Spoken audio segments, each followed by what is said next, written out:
I speak to you today with feelings of profound sorrow. Throughout her life, Her Majesty the Queen, La première fissure au palais ne provenait ni d'un scandale, ni d'une fuite, ni d'une remarque déplacée, mais d'une décision prise à huis clos avec le calme de quelqu'un qui savait qu'il n'y avait pas de retour en arrière. Cette reconstitution romancée décrit comment le roi Charles, de plus en plus fragile en raison de sa santé mais plus perspicace que jamais dans sa réflexion stratégique, décida de signer un document qui non seulement bouleversait la monarchie mais aussi remettait en question les attentes établies quant à la personne qui devait porter les insignes de la couronne. Il le fit sans fanfare, sans cérémonie, sans la femme qui l'avait soutenu pendant des années. Il le fit en silence, et c'est précisément pourquoi cela provoqua une véritable explosion au sein du palais. Tout commença par un silence inhabituel dans les couloirs de Windsor. Les membres du personnel d'ordinaire si rigides échangèrent des regards qui en disaient long. Les secrétaires chuchotaient, plus brièvement les gardes se raidissaient. L'atmosphère n'était pas tendue mais chargée d'une énergie palpable, comme si chacun pressentait la charge électrique d'un orage imminent sans savoir précisément où il frapperait. Les conseillers, autorisés à entrer dans la chambre de Charles, y pénétrèrent avec une dignité digne de leur rang, mais en repartirent avec des expressions que même les courtisans les plus aguerris ne purent dissimuler. Quelque chose s'était produit, quelque chose de grave, d'irréversible. Ce récit fictif relate comment Charles avait récemment tenu une série de réunions confidentielles avec la princesse Anne, le prince William, deux conseillers constitutionnels et un avocat réputé pour sa discrétion. Camilla fut délibérément exclue de toutes ces réunions. La raison ne fut jamais explicitée, mais la réalité tacite de ce choix devint de plus en plus évidente. Le contenu de ses décisions l'affecterait profondément. Charles le savait. Anne le savait. William le savait également, et c'est précisément pourquoi le groupe resta restreint. Plus le cercle est petit, plus le secret est bien gardé. La signature du document fut exécutée avec la précision d'une opération chirurgicale. La main de Charles était ferme, son regard concentré, son attitude impassible. Ce récit romancé décrit comment il prit la plume avec un calme que certains présents trouvèrent même effrayant. C'était le calme de quelqu'un qui n'hésitait pas.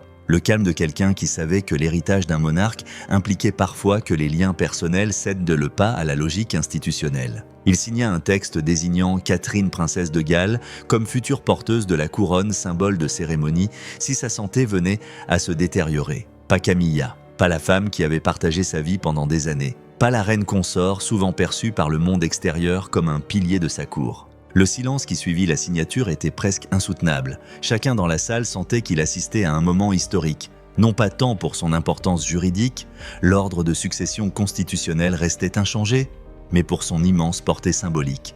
C'était une redéfinition de l'autorité cérémonielle future, un changement radical de confiance de rôle et de représentation.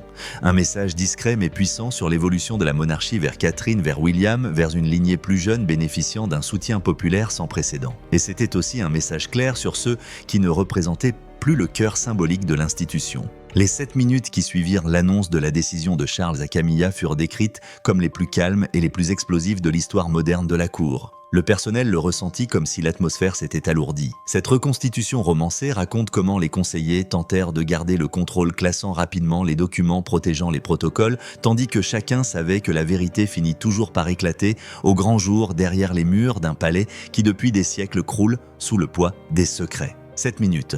Assez courte pour ne pas atténuer le choc, assez longue pour que tous comprennent qu'il n'y avait plus de retour en arrière possible.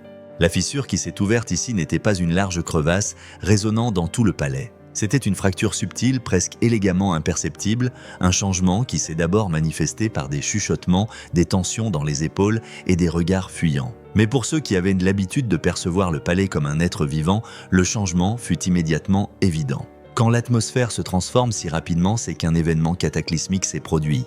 Ce récit fictif met en lumière le fait que Charles a pris sa décision par désir de stabilité avec clairvoyance et après avoir soigneusement évalué qui inspirait le plus confiance au peuple. Mais dans cette tentative d'assurer la stabilité future, une nouvelle vulnérabilité est apparue, la rupture de l'harmonie au sein même de sa famille. Personne ne savait alors comment Camilla réagirait. Personne ne pouvait prédire comment elle prendrait en compte une décision qui non seulement l'excluait, mais la rabaissait symboliquement. Et pourtant, une question continuait de planer dans le palais, une menace silencieuse tapie dans chaque couloir. Que se passe-t-il lorsqu'une personne qui s'est battue pendant des années pour être acceptée découvre soudainement que sa position a été effacée des registres?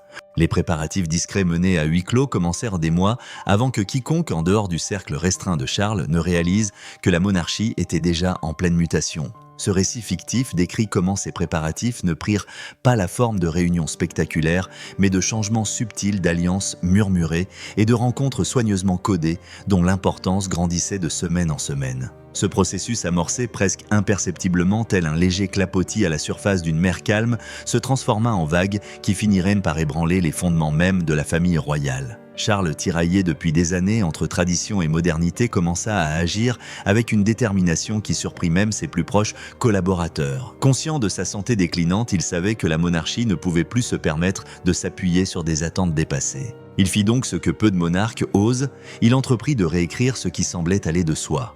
La première étape de cette révolution discrète fut la restructuration des réunions de Charles. Auparavant, ces assemblées réunissaient un large éventail de participants dont Camilla, plusieurs conseillers et de nombreux membres du personnel chargés du fonctionnement quotidien de la cour. Mais soudain, les portes des chambres se fermaient plus souvent avant même l'arrivée de Camilla, et la liste des participants commença à se réduire sensiblement. Dans cette reconstitution romancée, Anne et William étaient les piliers constants sur lesquels Charles s'appuyait, non seulement parce qu'ils étaient de la famille, mais aussi parce qu'ils comprenaient la logique institutionnelle, les sensibilités publiques et le poids de la couronne au-delà des intérêts personnels. Anne, toujours pragmatique et peu encline aux complications émotionnelles, comprenait que la monarchie traversait une période cruciale. Elle avait constaté les fluctuations de la popularité, les turbulences internes et le fragile équilibre entre tradition et modernité.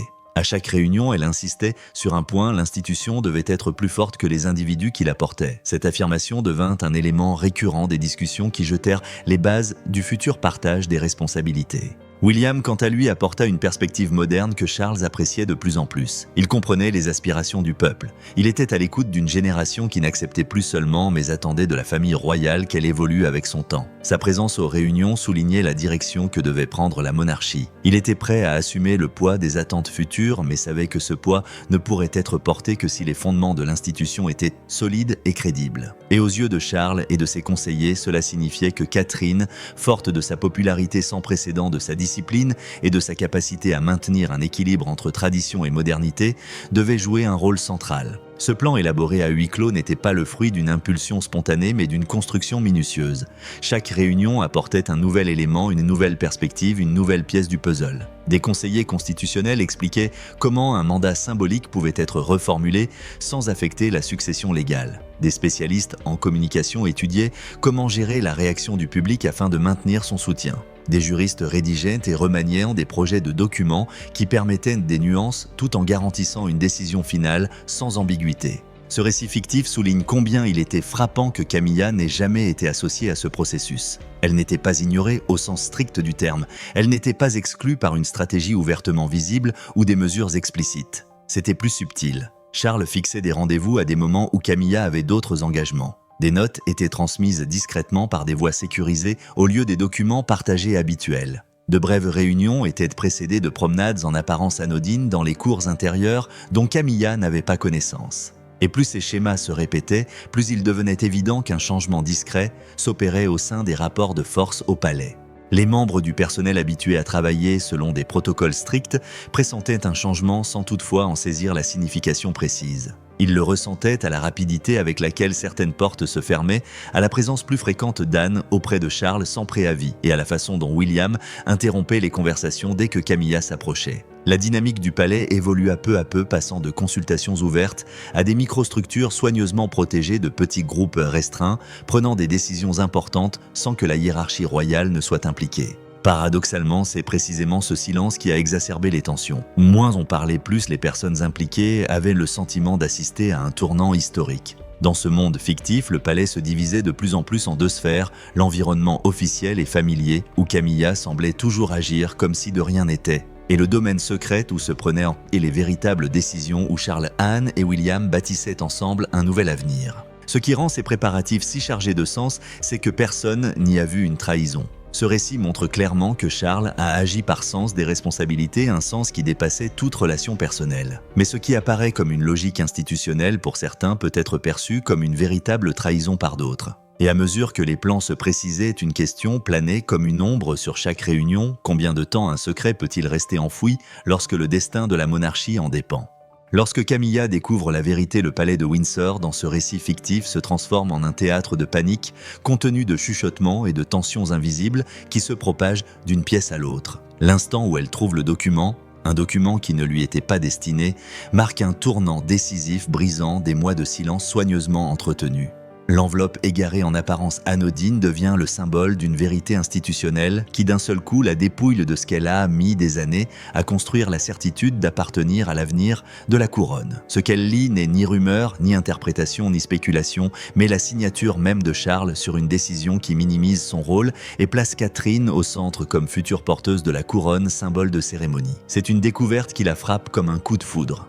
Dans cette reconstitution fictive, l'image de Camilla à cet instant précis est presque figée comme si le temps lui-même s'était arrêté. Son visage se fige, son souffle se coupe, son regard s'attarde sur une simple phrase qui résume tout en nuances. Il ne s'agit pas d'une suppression, ni d'une modification, ni d'une responsabilité partagée, c'est un contournement pur et simple de son nom. Le langage du document est juridique précis, et de ce fait, d'autant plus brutal. Pour une femme qui s'est battue pendant des décennies pour être acceptée par le public et sa famille, c'est comme si l'œuvre de toute une vie s'évaporait en un instant. Les membres du personnel qui passent devant son bureau n'aperçoivent que des fragments, une posture rigide, une main crispée sur un document, le silence glacial de celle qui bascule du pouvoir à la vulnérabilité en quelques secondes. Dans ce contexte fictif, le choc se propage rapidement. Les aides qui avaient glissé le document sous sa porte par inadvertance comprennent dès sa découverte ce qui s'est passé. L'erreur est minime mais fatale. Les 7 minutes, le temps entre la découverte et sa confrontation avec Charles, seront décrites plus tard par des témoins comme les plus tendus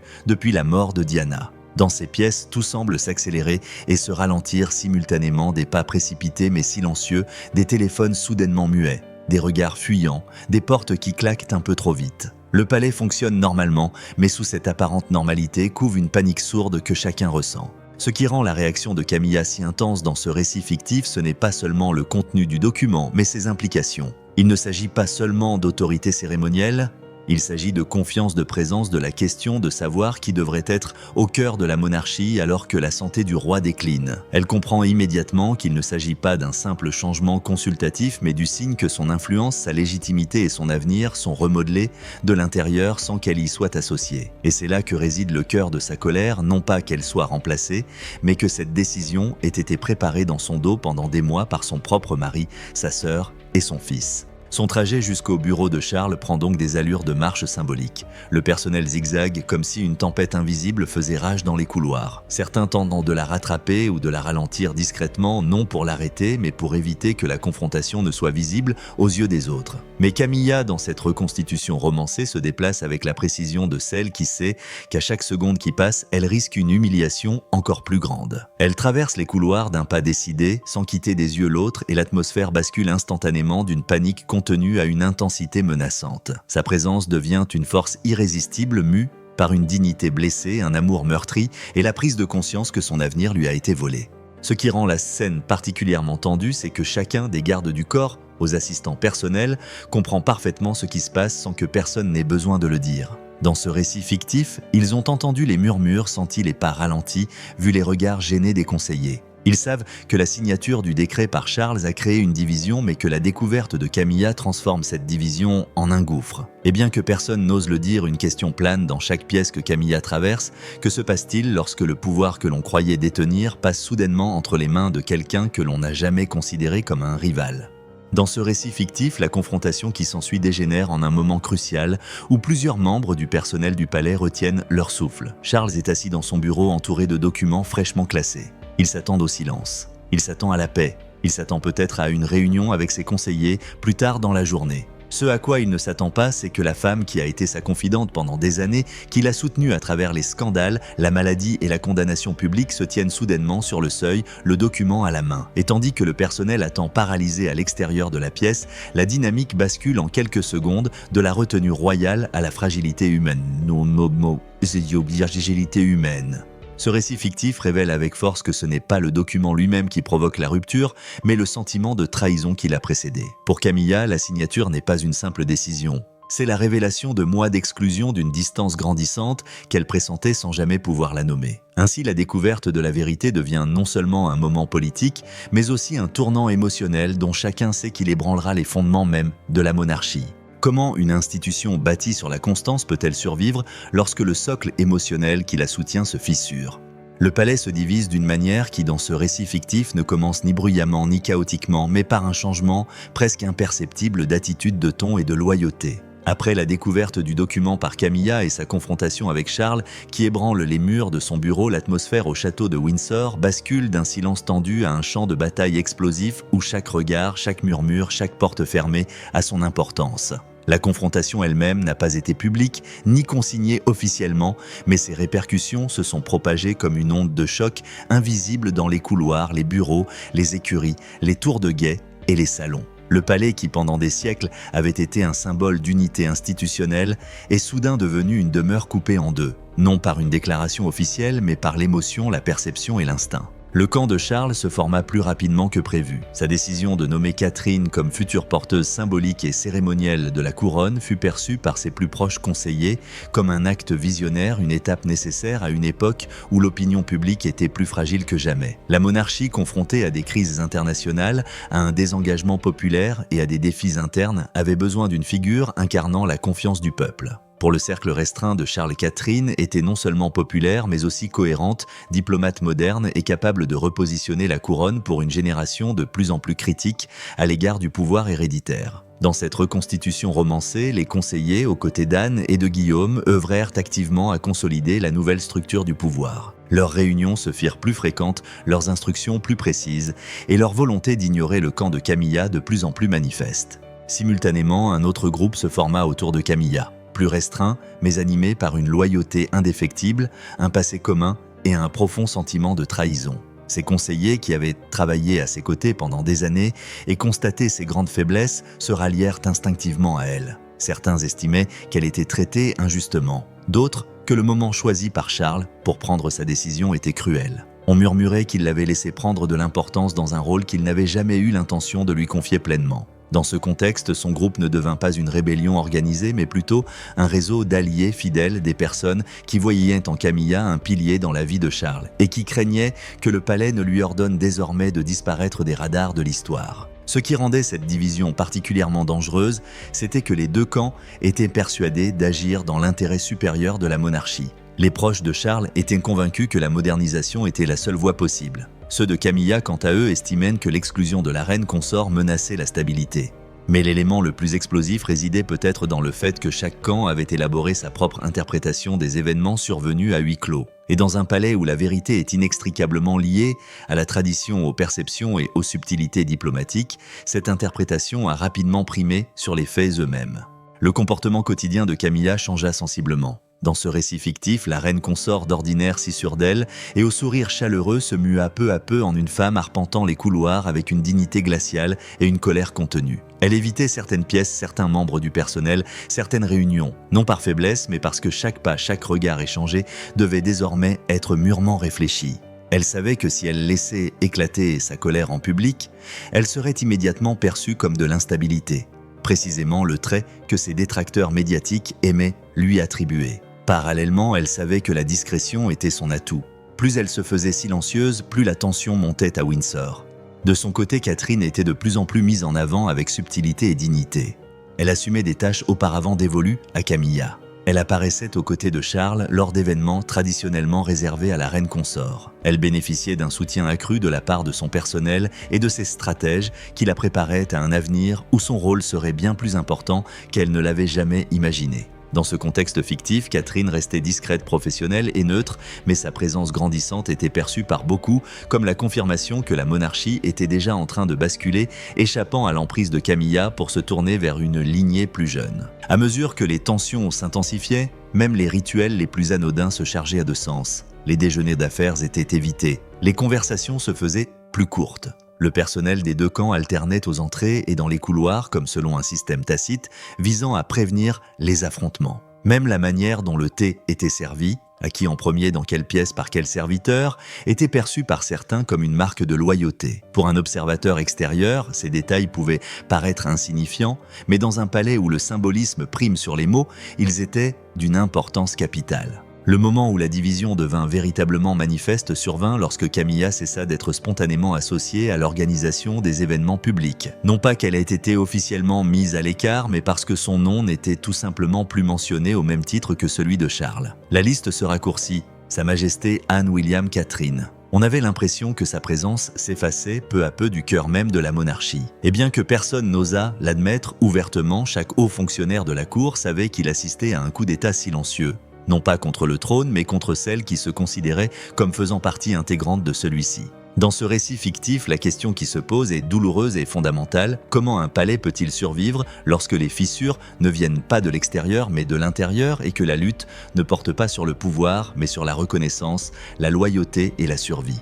La déclaration nationale de Charles change tout et dans ce récit fictif, elle est présentée comme le moment où non seulement le palais, mais le pays tout entier aperçut un tournant historique. Ce n'était ni un document divulgué, ni un conseiller murmurant, ni un journal à potins, c'était le roi lui-même élevant la voix au-dessus du chaos qui régnait à Windsor. Il a pris la parole d'une manière inattendue, même pour ceux qui le rencontraient à huis clos depuis des mois. Le discours annoncé sans avertissement et diffusé en prime time a été un coup dur. La monarchie, toujours soucieuse de son image publique, a maintenant choisi consciemment d'affronter la réalité. Le message était clair, inéluctable, et pour la royauté exceptionnellement directe, Catherine assumerait les fonctions cérémonielles et symboliques de la couronne pendant son incapacité. Camilla n'a pas été mentionnée. Aucun titre, aucun rôle, aucune référence. Seul le silence. Ce silence en disait long. Dans cette reconstitution, il planait comme un voile glacial sur le discours, un signal subtil mais impitoyable pour quiconque savait lire entre les lignes. L'assistance était prise au dépourvu. Les journalistes d'ordinaire si prompts à spéculer sur les déclarations royales restèrent figés devant leurs caméras. Les commentateurs politiques passèrent aussitôt en mode « info exclusive ». Les historiens se mirent à analyser sur le champ les précédents que cette décision risquait de rompre. Mais c'est surtout la réaction du public qui révéla toute la portée de ce choix. En quelques minutes, les réseaux sociaux s'enflammèrent. Les hashtags concernant Catherine, la modernisation de la monarchie, mais aussi l'absence remarquée de Camilla dominèrent les débats. Ceux qui jusque-là étaient restés neutres à l'égard de la reine consort commencèrent à poser ouvertement des questions. Que s'était-il passé en coulisses pour que le roi l'omette? Au sein du palais, le discours fut perçu comme un véritable séisme. Pour l'entourage de Charles et Catherine, il semblait couronner des mois de travail stratégique. Charles venait d'affirmer publiquement ce qu'il savait depuis longtemps en coulisses, la monarchie devait s'aligner sur la nouvelle génération avec une figure largement soutenue par la population capable de mener la transition vers une maison royale moderne. Pour l'entourage de Camilla, le sentiment était tout autre, elle se sentait instantanément reléguée au second plan. Pas de notes internes, pas de conversation privée, pas de transition en douceur, juste une déclaration à la télévision nationale. Un acte qui non seulement changeait sa position, mais remettait aussi en question la dignité avec laquelle elle avait assumé ce rôle pendant des années. Dans ce monde imaginaire, la reine consort ne quitta pas ses appartements privés après le discours. Elle n'apparut pas aux côtés de Charles. Elle ne sortit même pas de l'aile ouest du palais de Windsor. Les témoins la décrivirent comme calme, impassible et totalement impénétrable. Une attitude qui pour certains dénotait de la force, pour d'autres une forme plus profonde de repli sur soi. Ses plus proches collaborateurs, qui ne connaissaient que rarement ses réactions, remarquèrent qu'elle parlait, se tenait et écoutait différemment. Elle n'était ni hystérique ni désespérée, elle était silencieuse. Et ce silence porta la tension au palais à un niveau sans précédent. Pour Anne et William, ce discours était une étape nécessaire pour stabiliser le palais. Ils comprirent que la division interne était devenue trop profonde pour être apaisée sans une prise de position claire et publique du roi lui-même. Leurs rôles changèrent immédiatement après la diffusion. Cette reconstitution romancée décrit leur rencontre avec les principaux conseillers dans les heures qui suivirent, au cours de laquelle il fut décidé que la monarchie ne pouvait plus tolérer l'ambiguïté. Dès lors, chaque cérémonie, chaque événement, chaque rencontre diplomatique devait placer Catherine au centre. Le système institutionnel était rompu et il n'était plus question de revenir à l'ancien modèle où Camilla et Catherine partageaient les fonctions de représentation.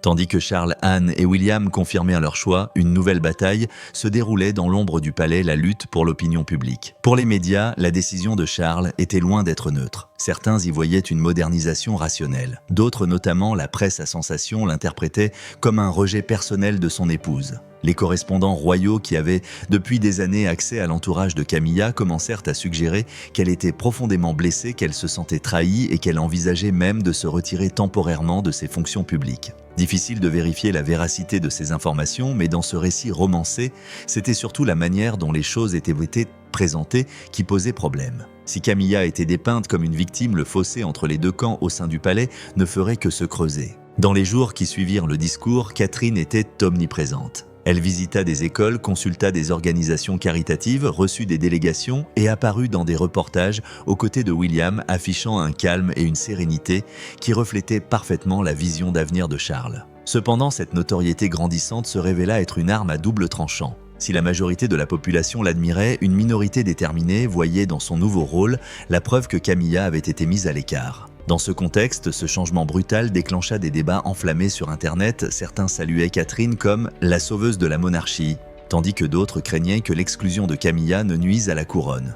Pendant ce temps, à Windsor, la question devenait de plus en plus pressante. Comment Camilla allait-elle réagir ? Des rumeurs circulaient selon lesquelles elle aurait refusé d'assister à certains événements prévus. D'autres indiquaient qu'elle envisageait de se retirer de la vie publique. Une personne affirmait qu'elle avait confié à ses proches que son mariage ne serait plus jamais comme avant. Et bien que Charles ait tenté de limiter les dégâts en la rassurant de manière informelle, il devint évident qu'il était trop tard pour changer la donne. Car dans ce monde fictif, une question est devenue désormais déterminante. Comment une monarchie peut-elle se relever lorsque le coup le plus dur ne vient pas de l'extérieur, mais de la main du roi lui-même ? Les conséquences et la disgrâce de Camilla au sein du cercle restreint se dévoilent dans ce récit fictif d'une manière à la fois douce et bouleversante. Non pas par un seul moment dramatique, mais par des centaines de petits signes de changements subtils et de décisions discrètes qui ensemble forment un schéma inéluctable. Après le discours de Charles à la nation, un moment qui rapproche la monarchie de Catherine et relègue Camilla au second plan, une nouvelle phase s'ouvre où les tensions au sein du palais ne se limitent plus aux murmures et aux spéculations. Elles deviennent visibles, palpables, presque tangibles. C'est comme si chaque pièce de Windsor portait l'écho de ce qui a été perdu, la confiance, la sécurité et une vision partagée de l'avenir. Dans les jours qui suivirent le discours, les déplacements de Camilla au palais changèrent. Les membres du personnel la croisaient moins souvent dans les couloirs principaux. Elle privilégiait les chemins détournés, les raccourcis, les pièces qu'elle ne fréquentait pas d'ordinaire. Non pas qu'elle souhaitât être évitée, mais parce qu'elle ne voulait pas voir la soudaine rigidité dans le regard de certains membres de la cour. Cette rigidité n'était pas hostile, mais désespérée, comme s'ils ne savaient comment se comporter avec une femme dont la place au sein de la monarchie était devenue incertaine du jour au lendemain. Cette reconstitution romancée décrit comment Camilla tenta de préserver sa dignité par le silence, le calme, l'absence. Mais ce silence même témoigne de l'irréparable. Le personnel sent qu'un changement fondamental s'est opéré. La reine consort, qui jadis imposait sa présence forte d'une assurance née d'années de lutte pour la reconnaissance, semble désormais se déplacer comme si elle pesait sans cesse le pour et le contre. Elle sent les regards peser sur elle, mais c'est aussi que personne n'ose dire ce qu'elle redoute le plus, que son avenir ne soit plus lié à celui de la couronne. Des cérémonies sont organisées sans elle. L'emploi du temps de Charles et Sauvillard les modifié sans qu'on la consulte. Le flux quotidien de lettres d'invitation et de rapports diminue sensiblement, comme si le palais l'écartait progressivement de son rôle sans annonce officielle. Dans le même temps, le rôle de Catherine dans ce récit fictif prend une ampleur considérable. Chaque événement qui suit le discours de Charles la place au premier plan. Elle apparaît sereine calme avec un sang-froid quasi professionnel qui confirme le choix de Charles. Alors qu'elle se tenait auparavant toujours aux côtés de William, elle se tient désormais plus souvent aux côtés de Charles. Le symbolisme est indéniable, Catherine devient de plus en plus le visage de demain. Sa présence apaise l'auditoire. Son attitude ferme et digne donne l'impression que la monarchie est à l'abri des aléas, même si la reine consort actuelle s'efface peu à peu. Dans ce contexte fictif, pourtant, ce n'est pas Catherine qui attise la discorde. Elle se fait discrète, évite les controverses et ne souffle mot de la décision du roi. Mais c'est précisément cette réticence qui exacerbe les tensions. Puisque personne ne soupçonne quoi que ce soit, les contrastes deviennent criants. Le palais se trouve littéralement pris dans un tourbillon de deux dynamiques, celle qui favorise Catherine qui prend de l'ampleur et celle où se tenait Camilla qui se rétrécit. Pendant ce temps, Charles tente à huis clos d'éteindre l'incendie qu'il a lui-même allumé. Dans des conversations qui ne quittent jamais ses appartements privés, il s'efforce de faire comprendre que son choix n'était pas une attaque personnelle, mais une nécessité institutionnelle. Que l'avenir de la monarchie repose sur sa capacité à s'adapter aux valeurs et aux attentes modernes. Mais ce qui lui paraît une décision rationnelle est vécu par Camilla comme une véritable destruction émotionnelle. Elle sait que ses paroles sont censées la réconforter, mais elles sonnent comme une froideur. Ce récit fictif souligne que certaines blessures ne guérissent pas par l'explication. Elles guérissent par la reconnaissance et cette reconnaissance fait défaut. Au sein du palais, de nouvelles dynamiques se dessinent, des alliances autrefois utiles sont désormais indispensables. Anne Pilier des décisions de Charles depuis le début endosse à présent un rôle de médiatrice. Non par empathie pour Camilla, mais parce qu'elle comprend que même une monarchie moderne ne peut fonctionner tant que des tensions internes s'enveniment. Elle tente d'apaiser le chaos en dirigeant le personnel, en rétablissant les protocoles et en maintenant une communication publique rigoureuse. Mais Anne elle-même reconnaît que cette épreuve laissera des traces indélébiles. En apparence, la transition se déroule rapidement et sans heurts. Les médias encensent. Catherine analyse son discours et évoque la modernisation de la famille royale. Mais en réalité, les initiés savent que la monarchie dans ce récit fictif ne sera plus jamais la même. L'absence de Camilla alimente les rumeurs. Ses fidèles se retrouvent isolés. Les jeux de pouvoir au palais se mutent en diplomatie discrète. Le plus tragique peut-être, c'est que Camilla, toujours combative, toujours habituée à composer avec l'opinion publique et les résistances internes, se retrouve pour la première fois sans contre-stratégie. Non pas qu'elle en soit incapable, mais parce qu'elle comprend que son combat n'est pas une question de justice mais de place. Et cette place lui a été ravie par celui qui lui est le plus proche. Elle doit désormais décider comment agir, se retirer discrètement, riposter par surprise ou tenter de redéfinir sa place dans un palais qui ne la voit plus comme l'avenir. Dans ce récit fictif, la question centrale demeure en suspens, à la fois menaçante et honnête. Comment une personne peut-elle retrouver son identité lorsque le centre autour duquel elle gravitait ne lui fait plus de place